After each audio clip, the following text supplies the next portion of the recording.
Bonjour, je suis Satyan Barat de l'île Maurice et à l'île Maurice, on est un peuplement qui est constitué de gens qui viennent de plusieurs coins du monde et on célèbre toutes ces fêtes ensemble.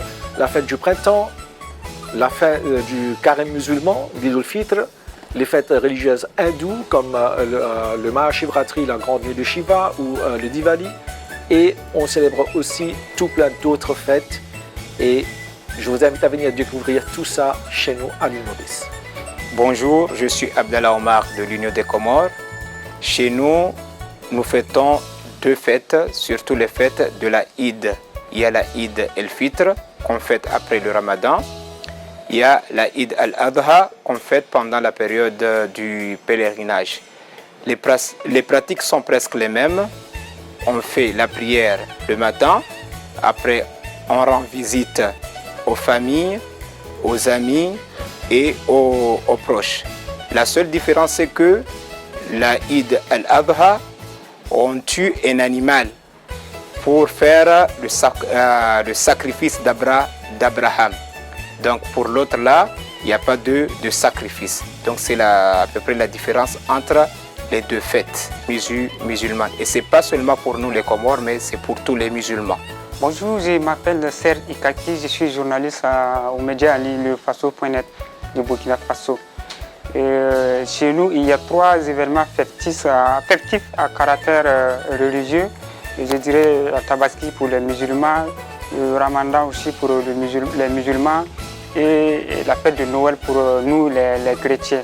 Je peux aussi ajouter une quatrième fête qui est une journée dédiée aux coutumes et aux traditions. Donc voici ce que je peux citer comme fête chez nous. En tant que chrétiens, à la fête de Noël, nous partons à l'église. Après l'église, nous revenons et nous partageons le repas communautaire. Et c'est comme ça que les choses se font comme la fête ici chez nous au Burkina Faso. En ce qui concerne la journée dédiée aux religions et la journée dédiée aux coutumes et aux traditions, ça permet aux pratiquants des religions traditionnelles de faire quelques rites pour demander aux membres des ancêtres de protéger le pays et protéger un peu la population. Bonjour, je m'appelle Christian Timothée Mampouya, je suis journaliste au quotidien Forum des As. Je viens de la République démocratique du Congo, la RDC. Dans mon pays, il y a plusieurs fêtes que je vais citer. Il y a la fête du Nouvel An, la fête de Pâques, la fête de Noël. Je parlerai aujourd'hui d'une fête qui est très particulière. Ça concerne une religion qui existe chez moi, le kimbanguisme. En effet, chez le kimbanguiste, ils considèrent le 25 mai comme la fête de Noël, car ils estiment que c'est la seconde venue de Jésus-Christ, mais dans la peau noire, car l'un des leurs leaders, Dialungana, est né à cette date-là et de ces faits. Il y a une grande manifestation qui est organisée à travers le pays. Ils organisent une marche qui part des extensions de cette église et jusqu'au siège central.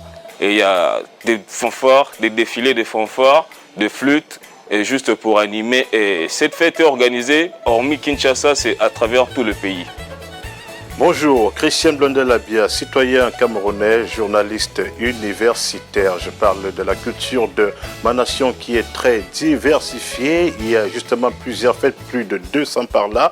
Pour me résumer, je vais présenter en quelques secondes la fête de la journée des patriarches du grand frère Akono. Il s'agit de la culture Ekan où l'on apprend à manger comme les ancêtres, à danser comme les ancêtres et surtout à compter comme les ancêtres afin de préserver la culture Fambechi Boulou. Je parle ici également du Ngondo, du peuple de la zone côtière et même de la fête de Wanzam du Septentrion. L'idée est de préserver le patrimoine ancestral camerounais. Merci.